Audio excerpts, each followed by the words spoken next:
we started looking at different solutions to address, police legitimacy. The conversation became very real again with the murder of George Floyd in Minneapolis. And I've often said in different meetings that I don't personally want to see George Floyd become the next Rodney King, where we're talking, 20, 30 years down the road about the reforms that we should have made and still not being there. I think this is an opportunity to look at something that is different for us. It's been an effective way of doing things in the UK, and it's different to us. And we all know that there are two things that police agencies hate, and that's change and the way things are. So we really need to look at how do we do things differently. I think we have a great group of people here. Myself, I'm here from the Edmonton Police Service, and also I'm a researcher at the University of Huddersfield. Mr. Kelly Tamaklo, former police commissioner with the Edmonton Police Service. David Castles, who has an extensive policing career and also has been one of those individuals throughout his career that has moved things and tried to make changes. I followed his career quite closely, and I consider him a good friend of mine. Mickey Ruth, who is currently the chair of the Edmonton Police Service, but also the president of the Canadian Association of Police Governance. Dr. Kenneth Harris, the Deputy Chief Executive Officer of the Royal College of Physicians and Surgeons of Canada. Dr. Peter Nehrude, who I will say is one of my mentors and was one of my professors in my master's degree at the University of Cambridge. And I'm extremely excited to have Dr. Nehrude here, who has a long history in policing, also a long history in change, and as a professor at the Institute of Criminology in Cambridge. Brad Cotton, another individual, former police officer with 28 years experience, and also a doctoral student at the University of Edinburgh. And Dr. John Lilly, who also is connected to me through many different ways, and I consider Dr. Lilly one of those people in the world that is a change agent. So without further ado, I'm going to play some videos. We had some pre-recorded lectures here, so let me get on that so we can have everybody hearing and seeing what I'm seeing. Thank you. I am pleased to be a part of this session today with Dr. Ken Harris. Hang on for 1 second. This was working earlier and now it's not.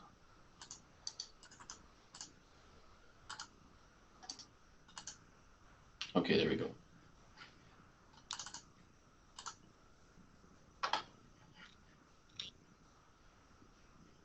Okay.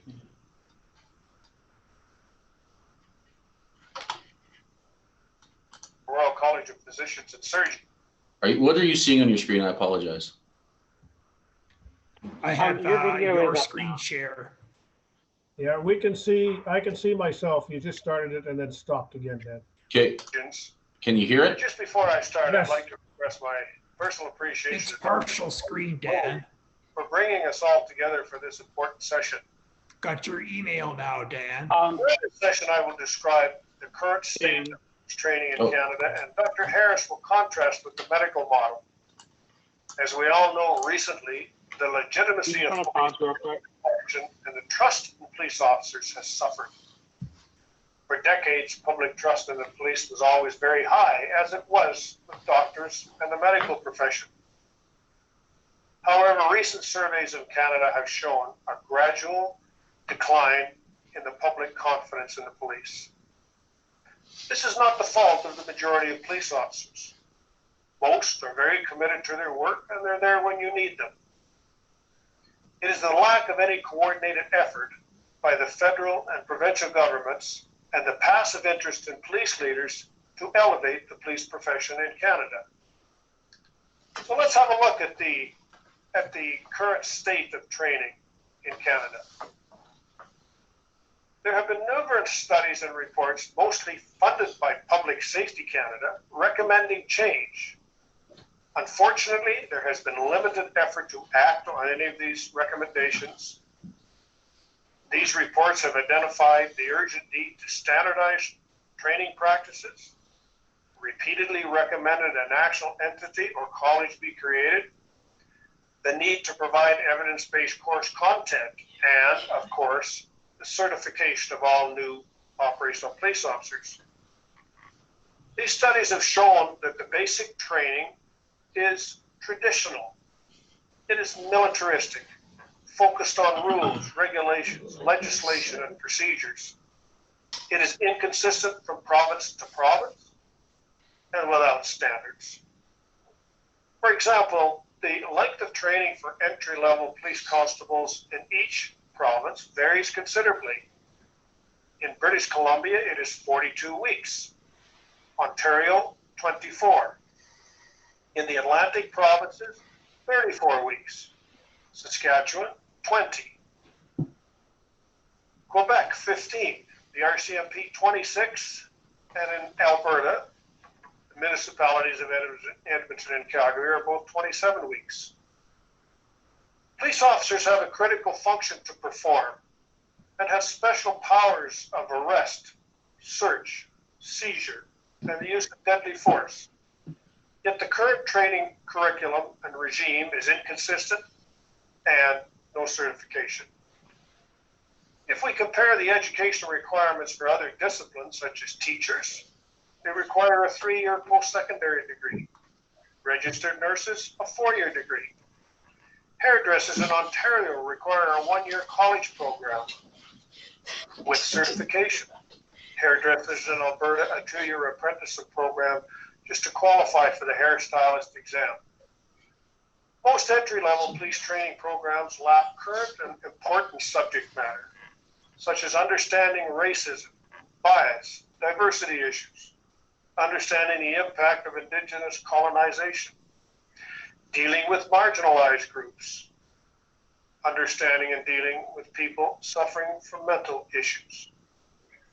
Most programs don't even include basic information such as the history of policing, the purpose and primary role of police in a democracy, knowledge and understanding of the police-keeping function, and appeals principles. The curriculum is dominated by command, control, paramilitary skills, and quite frankly, it's out of date.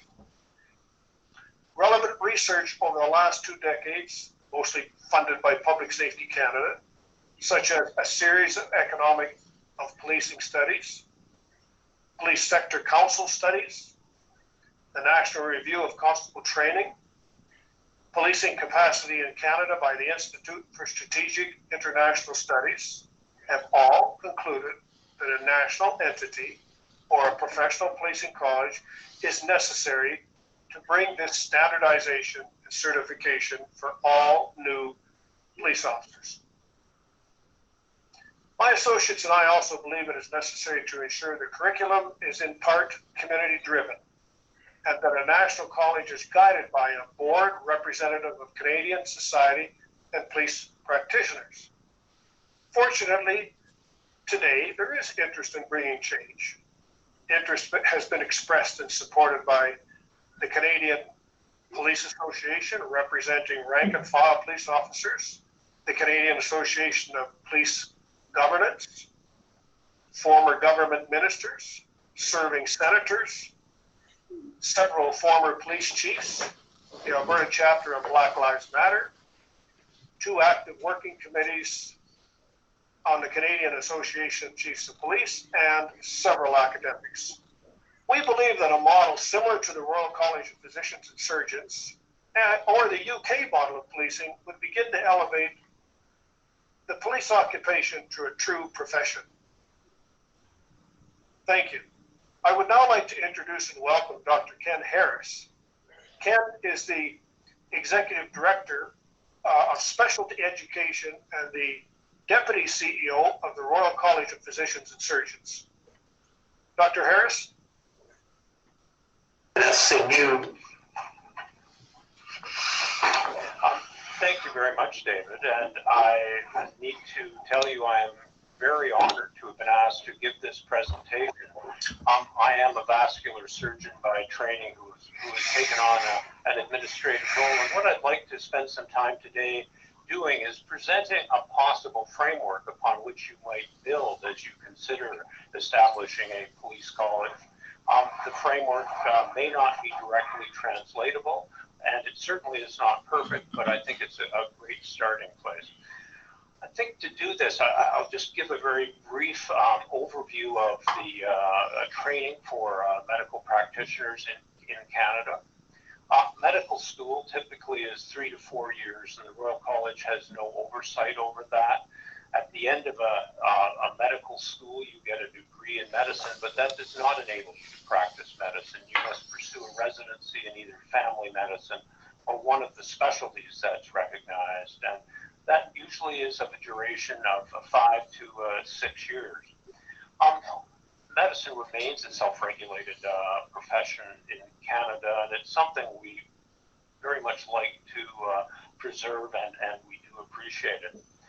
The Royal College of Physicians and Surgeons of Canada was created in 1929 by a Royal Charter, and our charter allows us to oversee postgraduate medical education as well as the practice of medicine. Our power is actually to grant special certificates, and when we started in 1929, we had 2 specialties, medicine and surgery. We are a not-for-profit, charitable, membership-based organization. Our revenues come from dues of our members as well as from our high-stakes examinations. I make this point because we do not have a government funding. We are governed by an elected council or board, which includes our peers as well as members of the public. We've grown a bit since 1929, and we now recognize 29 primary specialties and 37 subspecialties. Now, our role in medical education is to oversee postgraduate medical education. That's the part of your training that occurs after you've got your MD degree, but before you're given an unrestricted license to practice medicine, as well as the maintenance of competence and continuing professional development through practice. The role of the Royal College is to set the standards through a competency framework called CanMEDS, as well as for each individual specialty we recognize to identify what the standards for practice are in Canada. We are also charged with assessing the achievements of individuals who have been through training programs through a credentialing process, as well as a high-stakes examination. Our fellows who are in practice need to maintain their competence and demonstrate that competence through an MOC program. We also oversee the standards within the individual training programs, which I will describe very shortly, through an accreditation process. I mentioned that we were governed by a council, our council of our peers, but underneath that council, we have a number of committees that actually oversee the content and ensure that the alignment of all this content fits with societal need. So reporting directly to council is the Committee on Specialty Education, which has a number of subcommittees looking at the individual specialty competencies, looking at individual assessment, as well as accreditation. And I can answer any questions you might have on that at any time. Now, an important fact about education is that the Royal College does not actually deliver the education itself. There are 17 medical schools located across Canada, and the education of trainees is actually delivered within the medical schools and within the hospitals affiliated with those medical schools.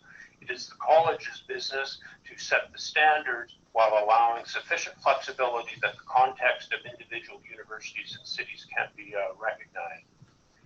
I do need to mention as well that the Royal College is a certification body, not a licensing body. Each province has a licensing authority.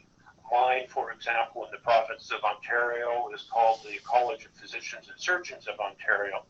These individuals have investigative and disciplinary powers, and they report directly to the provincial governments. So just in summary, the Royal College's mandate is to look at postgraduate medical education and continuing professional development. Our purpose is certification, not licensure, but the licensing bodies do respect the certification and, in fact, the gold standard for practice of medicine in Canada in an unrestricted fashion is certification by the Royal College of the College of Family Physicians.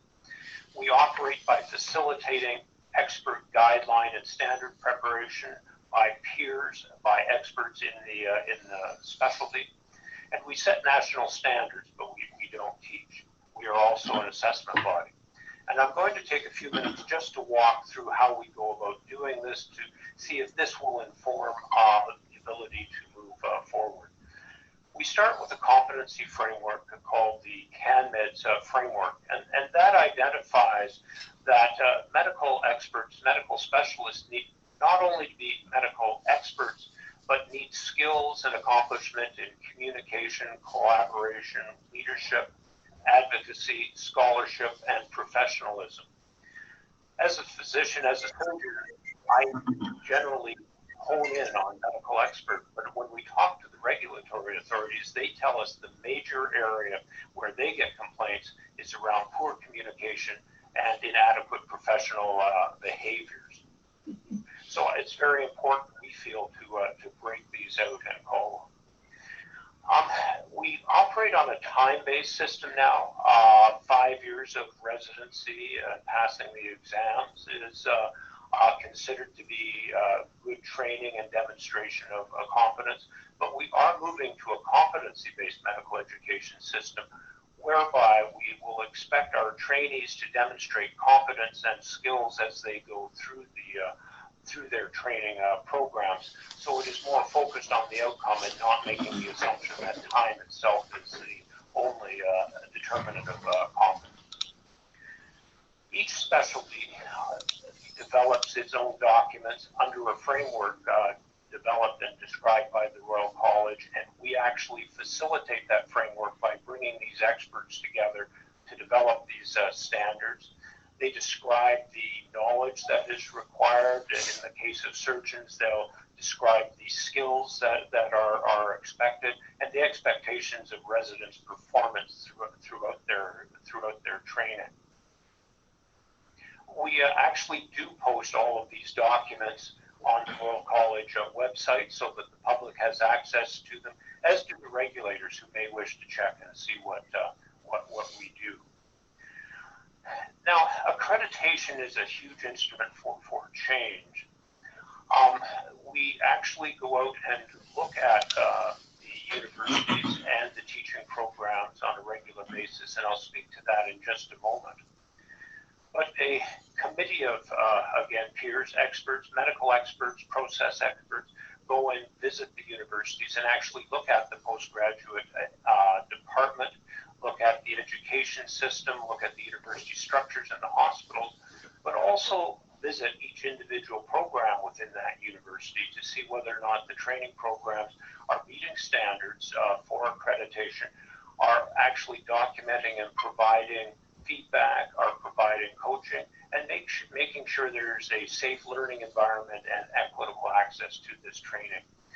One of the keys of this is it's a peer review process, which is well respected within the university. But there is committee oversight to ensure that the process does not get away or go rogue. The actual process of accreditation, as I said, involves this survey team going to visit the universities. This occurs on an 8-year regular review, on-site review. It cycles every 8 years. However, if significant weaknesses are identified, then visits can occur more frequently or reports can be required. Again, it involves review of the university structure, the hospital support, and the individual training. And it is done through both questionnaire and on-site review. Finally, I'll just say a word about the assessment of the graduates of the programs. The clinical competence is assessed by the local universities and the programs who are operating under the auspices of the Royal College accreditation system. But we do demand a high-stakes examination at the completion of training, a written examination for all specialties, and in most specialties there is an oral and a practical exam. However, it's very difficult to examine a surgeon's ability to operate when they come to Ottawa, and therefore we do rely very heavily on the individuals in the local context in the local hospitals to provide a sign-off on the competence. So just in summary, a part of our role in setting and assessing national standards is we've developed the competency framework, which is updated every 5 to 10 years. That competency framework feeds into the standards for all trainees and is built upon by individual specialties for their own specialty. Education is delivered locally within the context, but at the completion of the program and through accreditation visits, we ensure that national standards are met. And we do an assessment of both the programs through accreditation and the individuals through high stakes exams. And there is an expectation of ongoing competence, which I really have not addressed in this presentation. So I thank you for your attention and would be more than happy to answer any questions either in a question and answer session or you please feel free to email me if you have individual questions and I would be happy to provide a response. Thank you. I just thank you very much. I found that very, very interesting. I just have one question, one or two questions. Cooperation with the provinces, because the provinces, as I understand it, still have control over health or medicine. Is there issues, ongoing issues with the provinces over anything that the Royal College does? There is I'll phrase it, a dynamic interaction between the Royal College and the individual regulatory authority within each province. As I said, their responsibility is to the public, and they are the ones that actually issue the license. But we work very collaboratively with them, and they accept the Royal College certification as an indication that the individual is competent. And as all physicians need to register with a maintenance of certification program we call MAINPORT, they accept that as evidence that we are keeping up to date. The other aspect of interacting with the provinces, of course, is the provinces are the payers, and so our trainees all are paid for the service they provide while they're being educated. And that those discussions can at times become dynamic as well. All right, so I'm sure, in your opinion, is the existence and the function of the college beneficial to the provinces because of what service you're providing to the medical profession in the provinces? Yes, I'd have to say it is very beneficial to them. The individual regulators do need to assess the competence of individuals and individual specialties. So my competencies as a surgeon are very different than a pathologist, of an internist, of a gynecologist. And because we have a peer review process and development of developing these guidelines, the trust between the provinces and the Royal College, who sets a standard for across the nation, reduces much redundancy in the system and creates a lot less work for the individual provinces. Okay, and now while the college sets the standards, the Royal College sets the standards, do they actually prepare course content for the province's curriculum and simply deliver it to them? Or can you explain that function to me? So each university has its own flavor, its own direction, and its own culture. We set out what areas must be taught, and so if I can use a surgical example, as a vascular surgeon, I need to know how to treat someone with insufficient blood flow to their leg. But it is going to be the individual faculty and the individual university that actually sets out how I'm going to learn that. Having said that, it is fairly standard. It does involve clinical rotations, so residents are very actively involved in providing care to the patients of Canada, but always under the supervision of the most responsible physician. And so they're involved clinically, they're being coached regularly, and there are academic teaching sessions. We don't prepare too much of the material for that, although some of the more generic things like professionalism and communication skills, we do have teaching sets and slides on which the universities are free to modify and adapt to their specific context.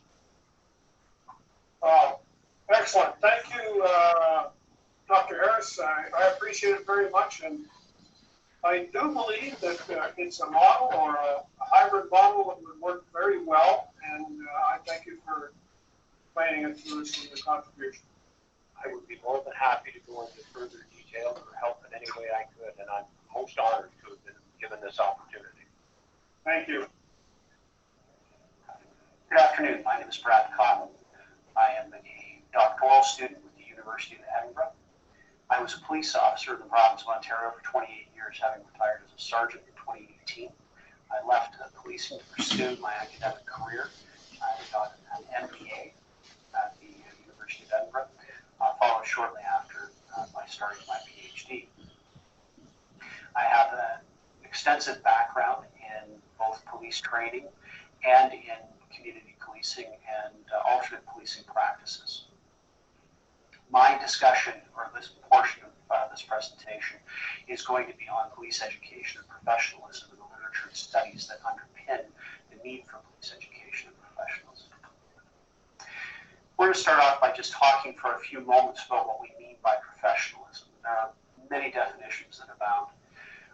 But for the purposes of this presentation, for the purposes of our efforts toward the creation of the National College of Policing, we are selecting elements from three different studies and definitions.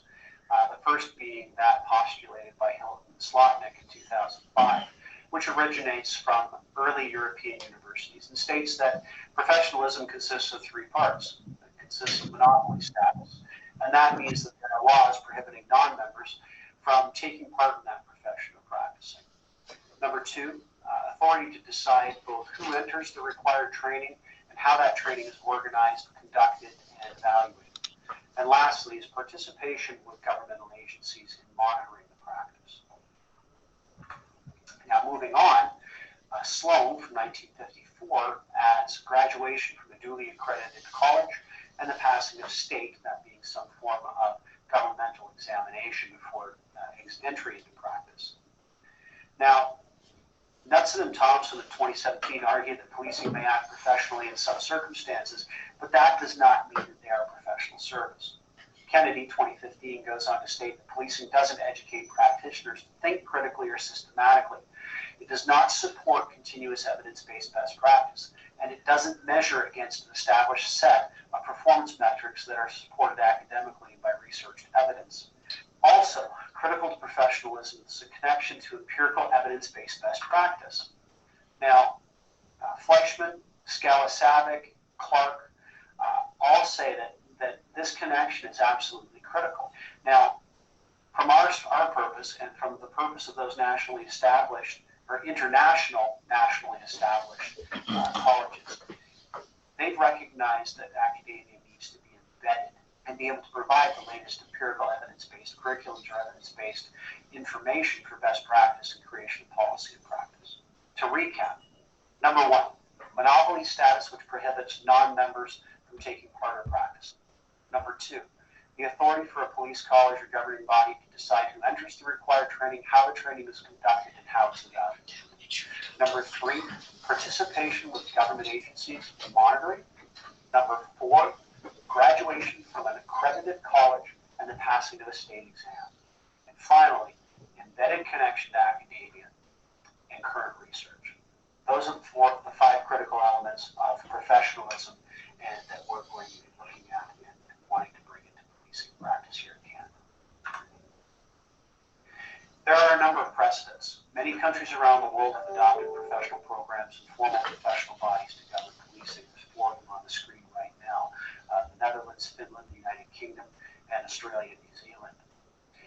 We're going to be speaking specifically about the development of the UK College in a little while. And we're also going to be looking at the Royal College of Physicians and Surgeons here in Canada as models of the design for a professional institution of police professionals here in Canada. The research that supports this, some of which has been conducted here in Canada and funded by the CACP. Now, before we get to that, just just want to talk for a moment about some of the obligations of police. So police have duties, and those duties are to prevent crime, enforce laws, help victims, keep public order, and respond to emergencies. In fact, those are the duties of a police officer in the province of Ontario, and they're echoed in similar form across the country.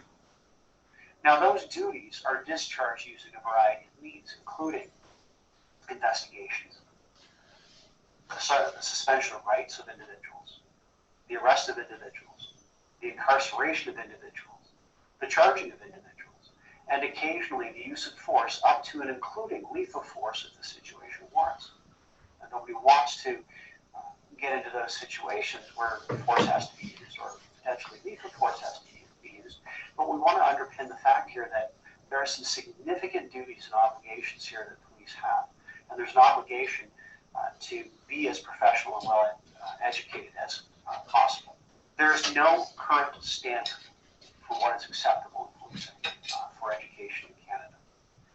Education programs in Canada run from 12 weeks in length here in Ontario to 6 months with the RCMP at Depot. In the North America, there are no higher education programs that have been created to prepare law enforcement for their careers.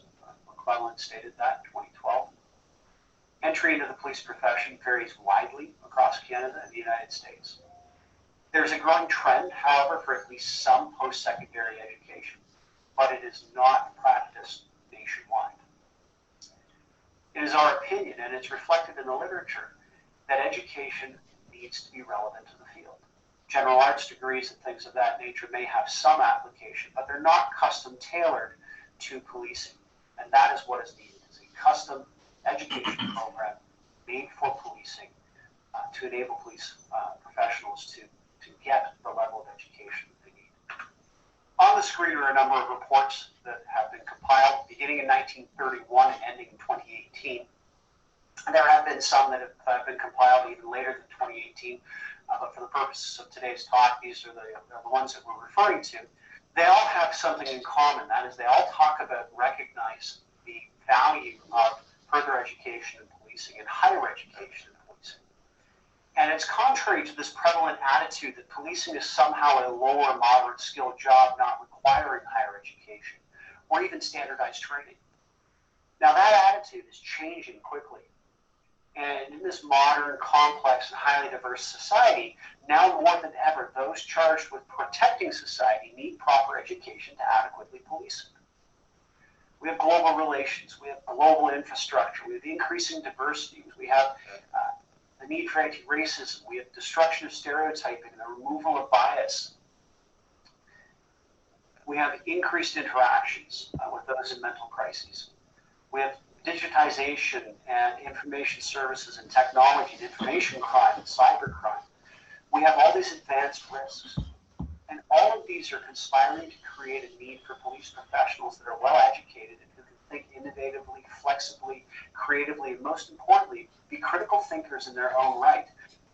Hushjais, 2018, puts it, if one looks at the problem the police encounter on a day-to-day basis, higher education is indispensable. On the screen right now is a slide outlining police education and training systems in the OCSE region that was compiled in 2018. And this table demonstrates the level of general subjects taught versus police subjects. Now, general topics include the law and legal procedure and psychology and things of that nature.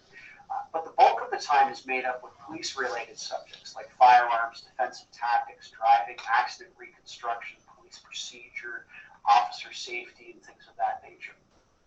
And while we're not arguing that these topics are vital in policing, the length of time devoted to them by ratio is somewhat inverted. You know, we need more time spent talking about psychology, talking about sociology, talking about mental health, talking about those things that are so very important, culture, ethnicity, and understanding. More time needs to be spent on those things. More time needs to be spent on academic subjects. And again, I want to underpin the fact that we're not saying that policing-related subjects needs to go down, but the ratio needs to be adjusted. The case for professionalizing police. The Institute for Strategic International Studies found that standards for professional development and accreditation of police leaders need to be developed to advance national requirements for specialization across the country, to work to professionalize policing, to move beyond this trade, craft, or guild format from which it evolved back in the early days, 17 and 1800s.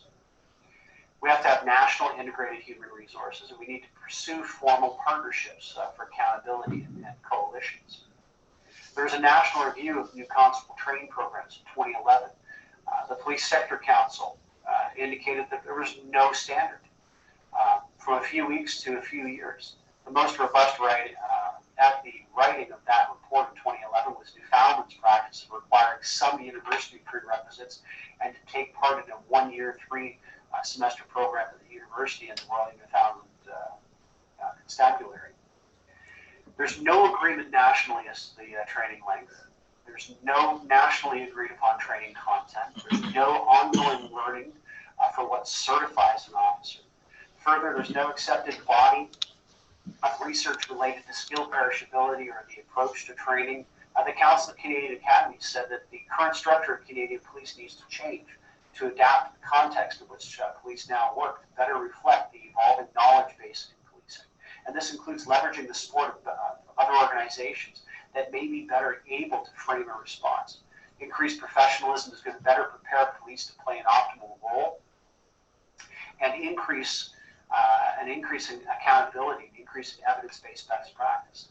They also acknowledge the role of government to support and help lead the reform with multidisciplinary strategies, regulation, policies, and governance structures. And these things that are going to properly incentivize police and police co-providers. Now, Justice Tulloch conducted meetings with over 1,500 individuals who compiled a very robust report on the state of policing in Ontario and Canada. He developed a series of recommendations that included an entire chapter to the development of a national police college and the creation of standards and better education and better training. Chief Kimberly Greenwood wrote Policing Competencies and Building a New Normal, and her article appeared in the CACP magazine and called for more nationally consistent standards, recognizing that these calls are a constant in the national dialogue. She identified consistent standards as a key component of a solution that will ensure Canadian police services can effectively respond and adapt to a progressively demanding role in society. In 1970, the Royal College of Physicians and Surgeons launched a framework known as CanMED. And CanMED is an educational training and ethical framework designed to help keep the practice of medicine standard across the country. CanMED is so useful that it's been recognized and adopted in a number of other countries as well. Utilizing a similar framework, which we have called CanPol, could bring the same level of national accountability to policing, increasing trust, improving transparency, and most importantly, ushering in a true professionalization in policing that all living in Canada deserve. What's on your screen right now is courtesy of a 2010 report from the Police Sector Council.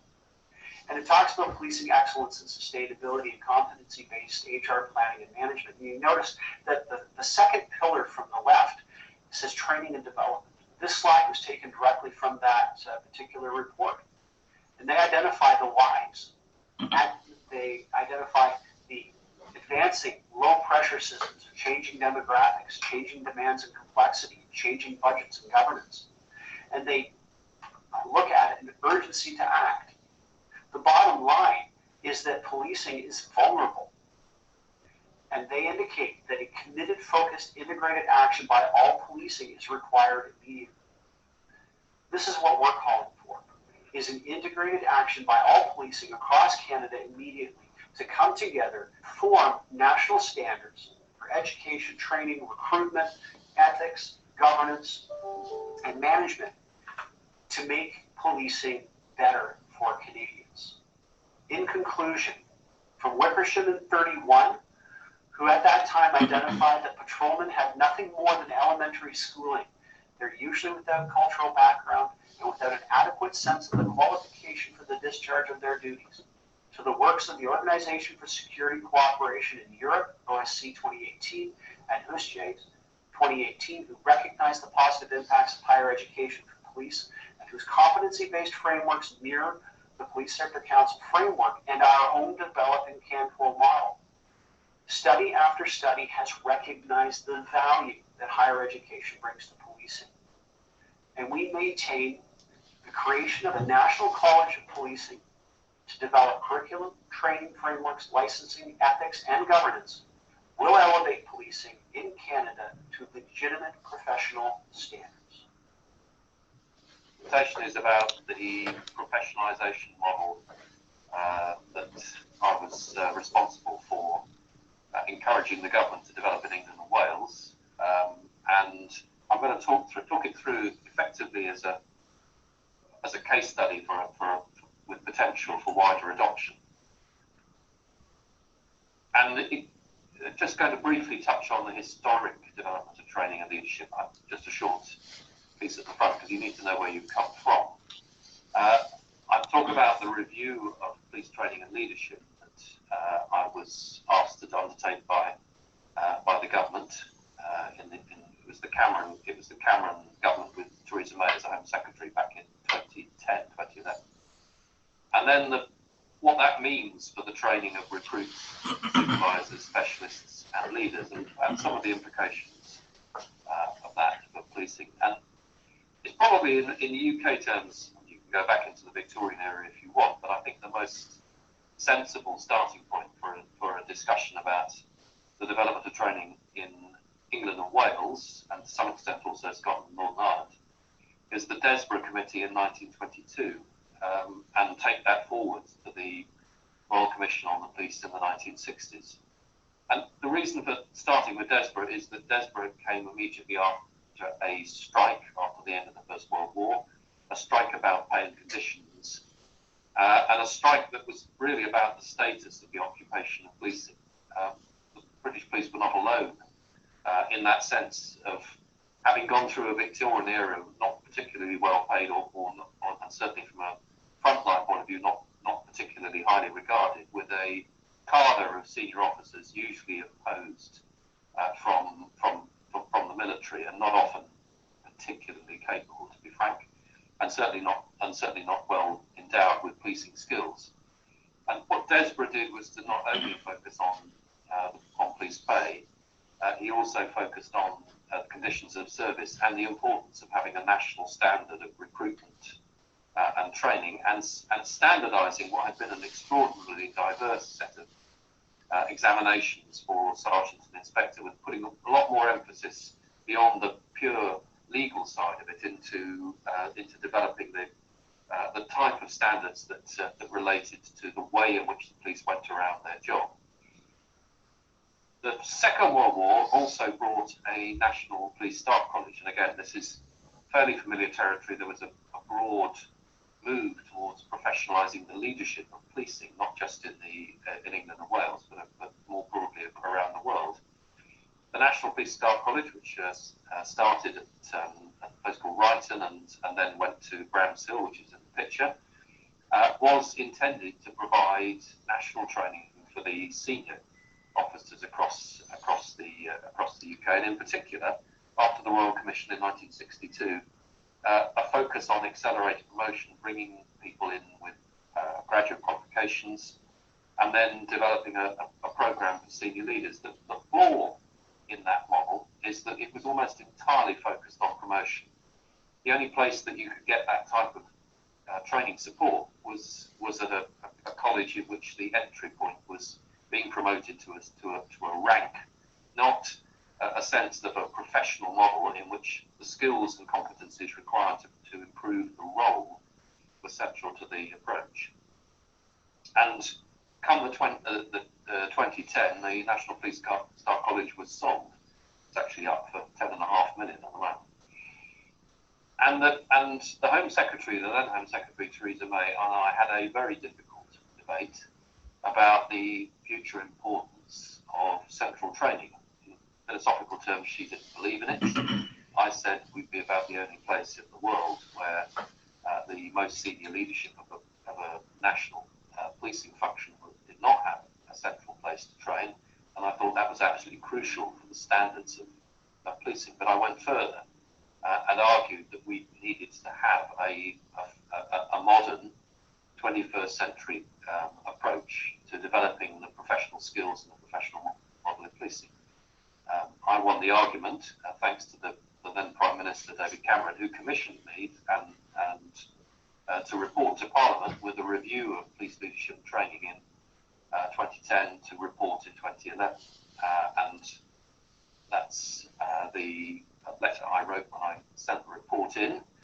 But what I particularly focused on is that if you're going to do something like this, you need to start the professional model from a set of principles about what the profession of policing is about.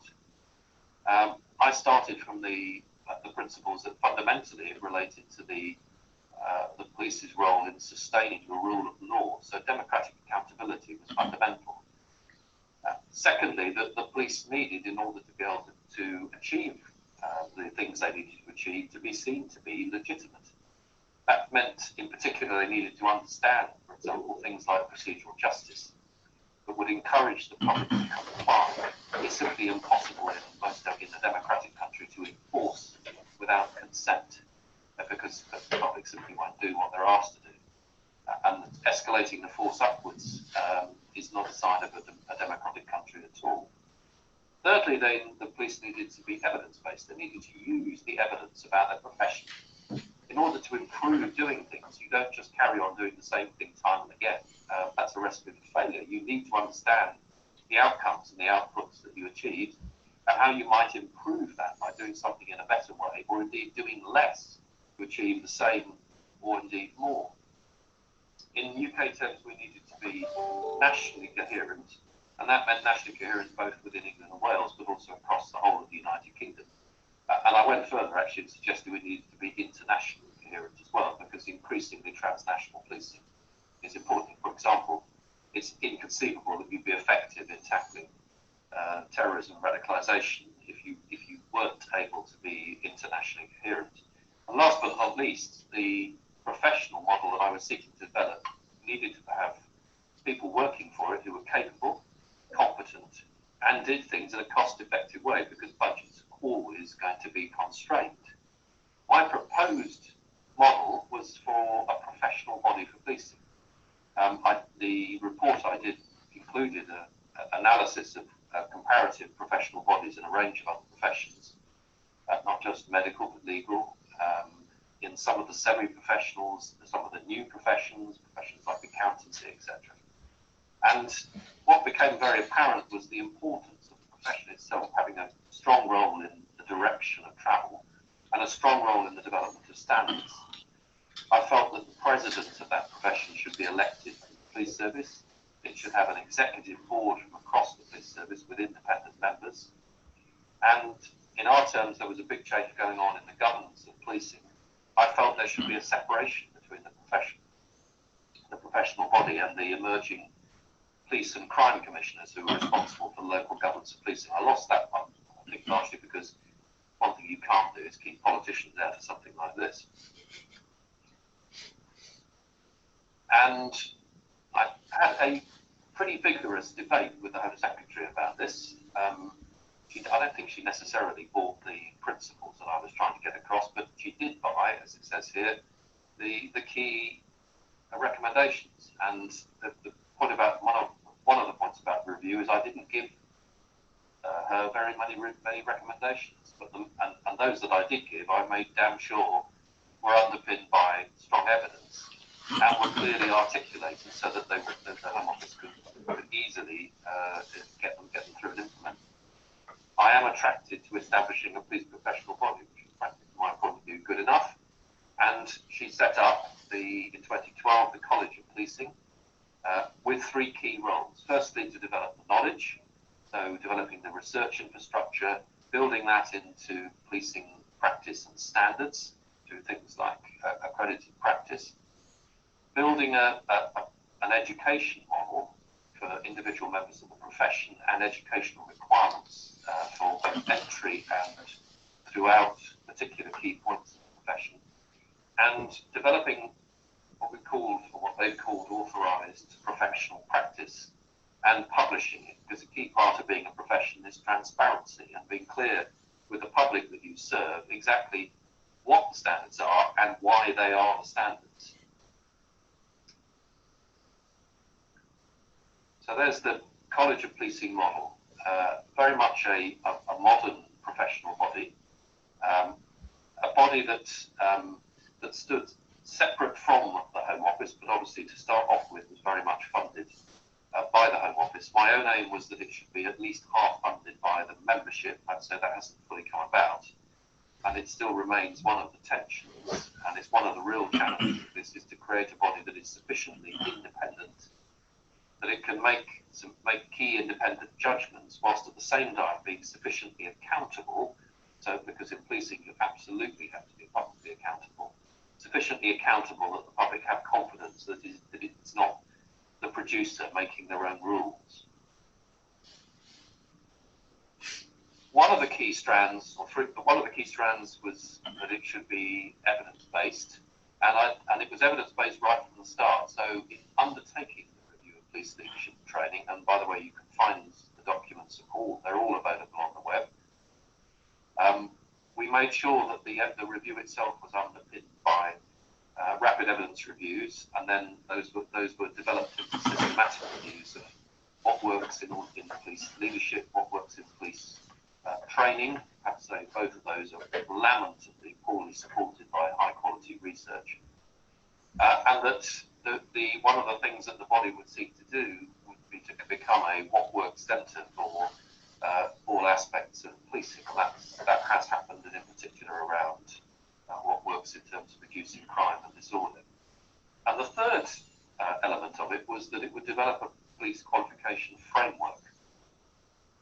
And the aim of this was to create a framework that would be not just about promotion. So this diagram is trying to give some indication of that direction. So the big line in the centre is effectively the line of someone's career. On the bottom of it is the type of qualifications required for various stages of both command and also for various stages of specialist operation. So whether it be as a supervisor, a middle manager, a superintendent, a senior leader, or through to a chief officer. And with that, the process of command being seen very much as related to people's training and ability, not necessarily to their rank, which has been a key battle within the UK, which has to some extent been won. And then on the top of it, ranging from initial entry and qualification through to specialism, and developing streams for individual officers who don't necessarily want to seek promotion, but do want to be the best in their field, whether it be as a firearms officer or a roads policing officer or as an investigator. And those have become particularly important as UK police forces have developed direct routes, for example, for recruitment into investigator. In respect of the initial police qualification, I didn't use the D word, degree. It becomes a very, very contested territory if you do. I tried very hard to get people onto the idea that the initial qualification was setting exactly that, a qualification that was appropriate to policing. The fact that eventually, as the College of Policing worked it forward, it came out as a police constable degree apprenticeship. And apprenticeship in UK terms means that the employer pays a levy into a pot, and that pot is used to provide the training. And the apprenticeship element of it is that it's an on-the-job piece of training in which the recruits have to train on the job whilst they're getting a degree that is related to their profession, and then have to pass out with an endpoint assessment of the skills that they've gained and demonstrate that they've done so. And that has pretty much gone across the profession in UK policing. At the same time, other training programs like the police use of firearms have been developed into from a PEQF framework into a post framework, professional framework of accreditation, linked to approved professional practice, which has been published. Likewise with the process of becoming a sergeant. So one of the key steps in policing is to move from being a frontline officer into being a frontline supervisor. For quite some time, the direction of travel was, since the Victorian era, the direction of travel was to have an exam, a national examination to qualify. That's remained. You do need to have a very significant level of knowledge to qualify as a sergeant. You need particularly to understand the detailed regulations that govern the process of taking someone into custody, to govern the process of the exercise of powers. And without that, it's really very difficult to be effective. But alongside that, you need the skills to do the job effectively. And those are being developed by workplace-based assessment to complete the qualification, with the added process of a training program accredited for roles such as custody sergeant or indeed detective sergeant, which is a professionalizing investigation program. So we had, even prior to my review, over the previous 20 years, been developing a program to professionalize our investigations. It arose out of a series of scandals in the 1980s and 1990s about the approach to investigation being fundamentally around confession. And this program was designed to move investigators away from that towards a more professional, broader ranged process of investigation, incorporating new approaches to both interrogation and interviewing of witnesses, as well as the gathering of forensic evidence.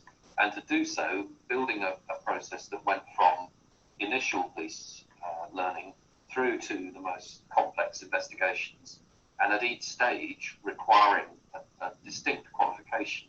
And that distinct qualification, as we've gone forward with the College of Policing, being pegged to national level qualifications that would be equivalent to other professions, such as level 6 or level 7 qualification, which is equivalent to a degree or a master's degree. And also trying at the same time to build on and transform the qualifications for senior leadership. There's been a continuing and ongoing debate, which the pandemic has undoubtedly disrupted, over the extent to which all newly promoted superintendents, all newly promoted senior leaders, and in England and Wales policing terms, the superintendent is a very significant rank. Most superintendents will have 200 to 300 staff working for them, and it seemed to me to be a role that required at least a master's level of qualification. I more or less have won that debate, but it's not yet been put into a requirement. What has been put in is a broad requirement that in order to move from superintendent to chief officer, you would require that level of qualification. And by implication, that's probably going to work its way back to encouraging people to obtain that level. And it's been particularly important in the light of a national cadre of direct entry superintendents coming in. And it's what the processes of the Police Educational Qualification Framework has allowed us to do is to slot in, for example, a refined process for the qualification of chief officers. So we've had for a long time a senior national assessment centre and a strategic command course. Now those processes are being upgraded to fit into the model, and in particular with some considerable consideration to a level 8, so professional doctorate qualification as an option within or post the strategic command course, preparing people for the most complex level of senior leadership. And that's the senior command course that at the time when I was preparing this presentation. This is an incredibly important group for the organisation. If the professional model doesn't extend to the most senior leadership, and that level of the organisation effectively breaks away from it, then the model isn't working. So in those terms, it's important that the operational leadership and organisational leadership approach and the personal leadership and the strategic partnerships, which form the core part of the strategic command course, fit in and have a relationship with the wider professional model that we've been seeking to develop. At the end of the day, the police leader part of this enterprise needs in itself to be built around better evidence. I've just been reviewing for the National Academy of Sciences in the USA the evidence on what works for the police to sustain the rule of law. And I have to say one of the weakest parts of that was the level of research on effective strategies for police leadership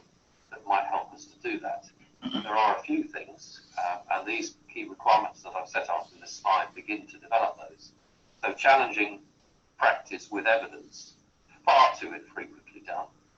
Vision for turning activities into outcomes, I think that requires you to understand the mechanisms and therefore the evidence for those mechanisms. Values and ethics, there is one aspect of the evidence base, in particular the pursuance of procedural justice strategies inside policing organisations, which is very much related to values and ethics and does appear to produce better outcomes. Effective adaptive leadership styles, there's been 20 years of leadership fads in policing that haven't been underpinned by evidence, with police leaders being asked to be transformational when the evidence suggests that has some serious flaws in policing. And also that leadership needs to be international. The obvious question is, what impact, what outcomes are you expecting from a professional model? We started to develop those in the review, but on reflection, looking back at what is now over a decade of development since my review, I think these are three of the things I would hope that we could document. I'm not sure the tracking has been in place to do that, but the educational framework with a new focus on evidence-based approaches to crime reduction and problem solving should produce a better skilled workforce for the core tasks of tackling crime and disorder reduction. Frankly, police officers who aren't educated in problem solving are missing a massive trick. Problem solving on the systematic review that the Campbell Collaboration published last year reduces crime and disorder by an average of 35%. And it really is crazy for any police officer not to understand problem solving. The new framework has a clearer career and skills development approach to police officers and staff. It should be more transparent as to what it is that you're required to do if you want to advance or if you want to develop your specialist skills. So therefore, I think the outcome of a career development approach for all staff that this can form part of is important. Police officers will stay in the service and continue to develop as opposed to stand still and not if they think there are things to gain, areas where they can gain, develop and pursue a career over a longer period of time. And then finally, a professional framework of skills and leadership development seems to me to be absolutely fundamental to improving the performance of police for the public. Without effective leadership skills development, it seems to me most unlikely that policing will deliver to the public over the long term. And I'll stop there.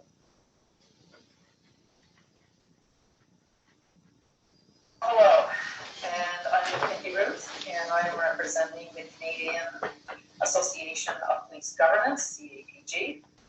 And what that is a national organization, and it's comprised of member boards and commissions from across Canada.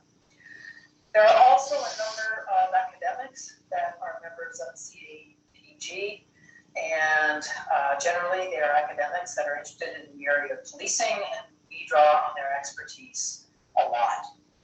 What we are concerned with is police governance learnings, education, research, and we provide the national voice for the police boards and commissions across Canada. So I know that I'm speaking to a number of people who may not be from Canada, so I'll just very, very briefly touch on what is police governance in Canada, and then get into why, from a governance perspective, we are interested in national standards for policing.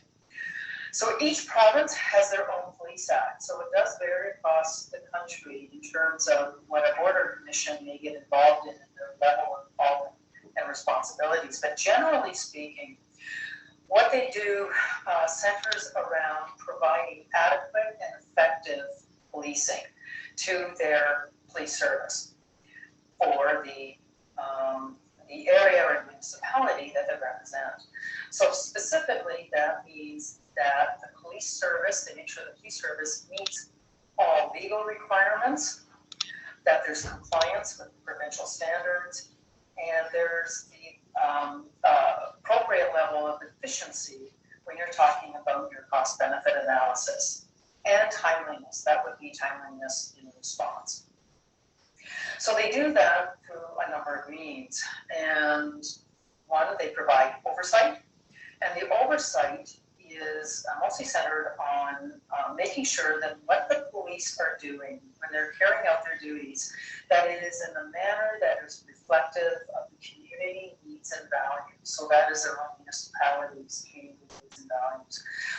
Do their actions advance the strategic plan? From a governance standpoint, that is the strategic plan. It's setting the strategic goals and directions for the police service. Usually that is done by the Order Commission in conjunction with the police service, obviously. The other things that they do are hire the chief. Some commissions do it directly, such as in Edmonton, where I am from. Others have input into it. But that is probably one of the most important things they do, because who you hire largely determines the directions that you take. They set policy, for instance, things like carding, for instance, or use of force policy. Budget and finance, they look at where the money is going. So they don't get into the level of how many police cruisers they're buying necessarily, because that is operations. But they do look to make sure that the money is being spent to advance strategic goals, to advance where the police service is going. They can get involved in the complaint process to varying degrees, and they are also involved in approving programs, which could be community-based programs, crime prevention programs, that kind of thing. So that, in a nutshell, is Canadian police governance. So why, from a governance standpoint, are we concerned about national standards for policing? Well, first, let me say that when I'm talking about national standards, I'm talking about from the beginning of the police constable right through to the chief and every level in between. So it's not just the initial training of police officers. CAPG believes that standards and the curriculums that are behind them must be evidence-based. They must be evaluated based on outcomes. And no service should be setting their training curriculum based on past standards. That is the way we have always done things. That is no longer enough. We have to take a scientific look at things. We have to evaluate things. We have to make sure that the training is actually making its mark. So there also must be a means of evaluating the trainers themselves to make sure that their credentials and their ability to train is up to standard. So we can't simply take somebody who has been doing policing for 30 years and say, well, you've been doing a very good job, now you're going to train. There's an awful lot more involved in training than just that. So the reason is that community expectations have changed. Community expectations of policing and what they want and what they want their police to do and how they do it have all changed. So policing has to change to meet that. And it is rapidly changing. So it is probably a faster pace than any one police service can meet and train and develop a curriculum to address, particularly the smaller services. So we also have to make certain that the training provided reflects the current community changes, and technological advances as well, like about cybercrime and that kind of thing. I mean, that is changing at the speed of light. So another good example, being able to change and update the police curriculums to keep up with those sorts of changes. And of course, the legal requirements, because the legal requirements change on a fairly regular basis. Therefore, it means that the information has to be current, it has to be complete, and it, above all, has to be accurate. The course curriculum must be professionally developed. It has to set the standards of achievement, and those standards have to be properly set. You have to be able to professionally determine what level you want police officers across the country to meet. And that is important, CAPG believes, because every single person in Canada deserves the same high level of policing standards as anybody else, whether you are in a small town or if you are in a big city. Everybody police has to have those same policing standards. We all owe our communities no less. We also owe it to the officers. They have to ensure that they have the knowledge and the confidence that comes from achieving a high professional standard. And that is important too when they go out to police community. None of this that I've said precludes an individual service or a community from providing additional training to reflect their community needs and programs and policies. That can certainly be done, and it should be done. It should be done on a regular basis. So that does not take the place of individual services addressing their own needs. But CAPG believes that national standards will better address the requirements of adequate and effective policing, which is a big part of governance, and it better addresses the community needs and requirements, which is what police governance is all about in Canada. And it also addresses the economics of policing. We've been looking at the economics and concern of the economics of policing for a very long time now, and this would provide a higher level of training, a higher level of education in a much more economically effective manner. So, in conclusion, Canadian Association of Police Governance believes that this is a very important step in maintaining a high professional standard in policing. We feel it's important. We feel it's important to the communities, and we feel it's important to the police officers who are serving as well, to have the same high level of accreditation right across the country. So thank you very much.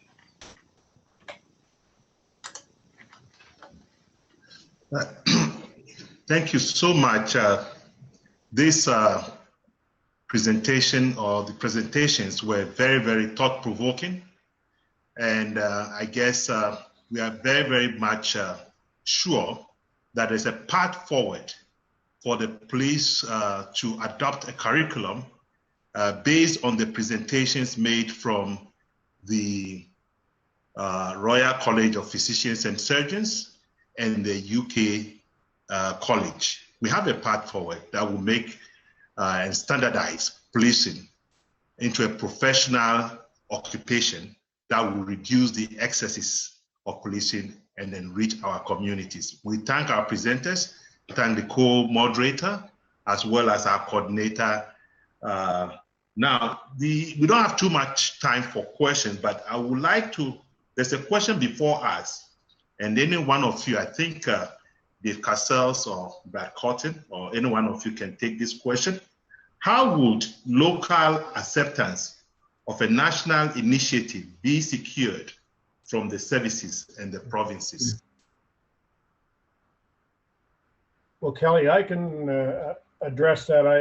I do believe that for some reason, the existence of the college is seen as an interference into local jurisdiction and an interference into provincial jurisdiction. And that's our challenge, is to explain and convince people that the existence of the college is not to do any of that, that it is to provide a curriculum that's current and relevant, that is standardized across the country, that is provided free of charge to local municipalities, local training institutions, provincial government training institutions. And it's the very basis for the beginning of a professional move, a move to professionalize the police. And as the chairman of the Canadian Association of Police Governance said, local jurisdiction could continue with what they believe is important.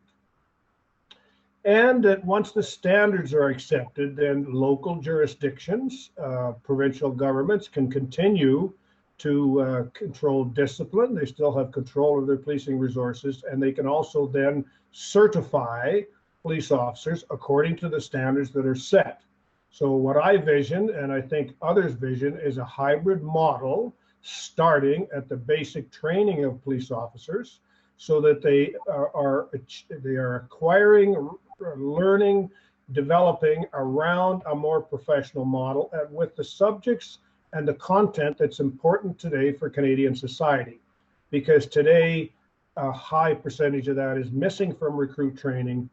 And as a result, the public is paying the price for it. Police officers, not their fault, they're just not prepared properly to do what they're doing.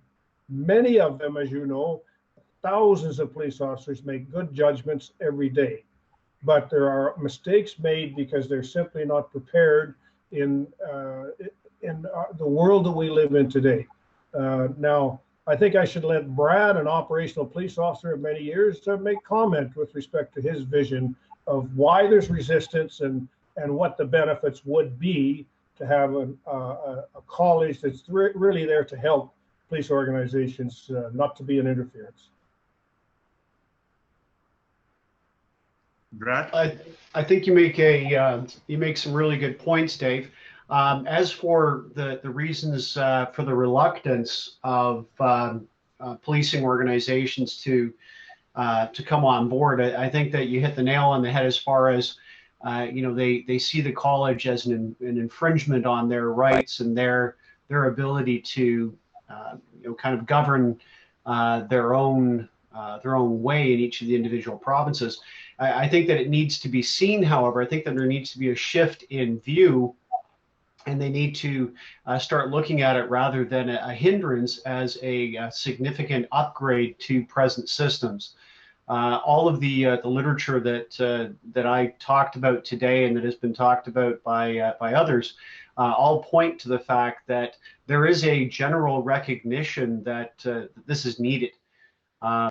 So it's going to require that shift, I think, from government to understanding that it's not wresting control from the province. It's not enabling the federal government to have any more control or weight over provincial affairs. But what it is doing is it's instilling a national framework of standardization to ensure that it doesn't matter where you go in Canada, you're getting exactly the same. You're getting the same treatments, you're getting the same ethics, you're getting the same types of training that officers are getting. Everything, and as Mickey said, from the trainee right through to the chief constable. Okay, great, Dave and Brad. Dr. Harris, could you help us with this question? Do you have any practical thoughts on how to apply the Royal College described processes to a police academy? Well, I think medical education in the postgraduate sphere has been created by a group of peers, a group of experts in a particular field, coming up with standards and coming up with ways of assessing those standards.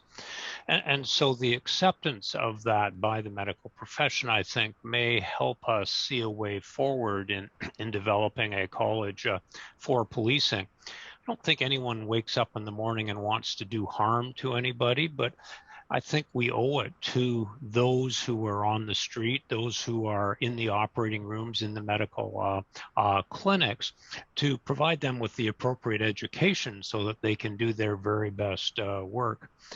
I think that what I've described is the way that the medical profession has found its way forward. And if this is in any way helpful or can provide a guiding light to this very important work you're doing, then I would say, yes, there may be some practical aspects here that we'd be happy to share with you and act as your thought partners in going forward. Well, it looks like our time is up, but thank you so much. I will encourage our chairperson, Mickey Root, and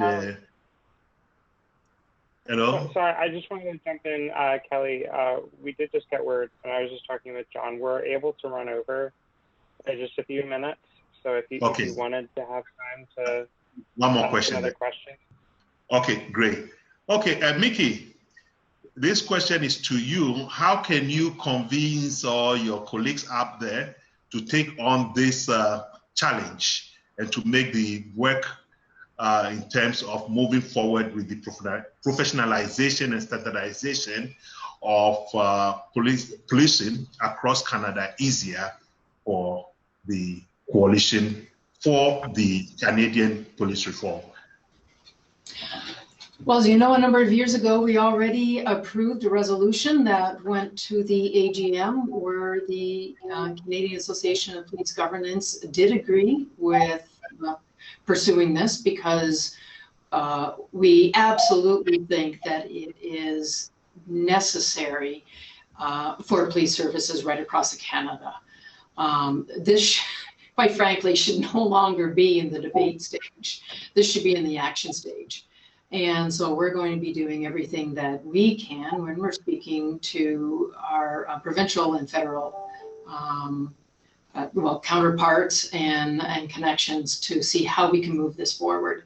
But a large part of it, of course, is going to be getting the buy-in of the individual municipal services as well, to make sure that they see the what's in it for them question answered. And of course, as we have discussed here, there's a lot in it for them. Quite a bit of it in it for them. Much higher training standard is going to benefit everybody, the community and the officers that they serve. So like I say, we are going to do our best to make sure this is past the debate stage and into the planning stage. Wonderful, Nikki. Thank you so much. John, do you have a few final words for us? Oh, sure. Well, thank you very much, Kelly. Thank you to all the panelists. You know, we have a lot of work to do to convince everybody around us in Canada of the need for this. And we encourage our American colleagues to work towards similar professional standards. It's only good. There won't be any bad. That I'm convinced of, and I'm glad we have the model from the Royal College. Thank you, Ken, and from the UK College. Thank you, Peter. Please stay connected, everyone. If you want more information, reach out. Or if you just want to have a conversation about our experiences, similarly. Thank you and good day, everybody. Thank you, John. Yes, thank you, John. And thank you. Thank you, Ken. Pleasure. Have a great afternoon, everybody. Lindsay, thank you for your able management of the tech. All the best. Thank you, Brad. Coming today.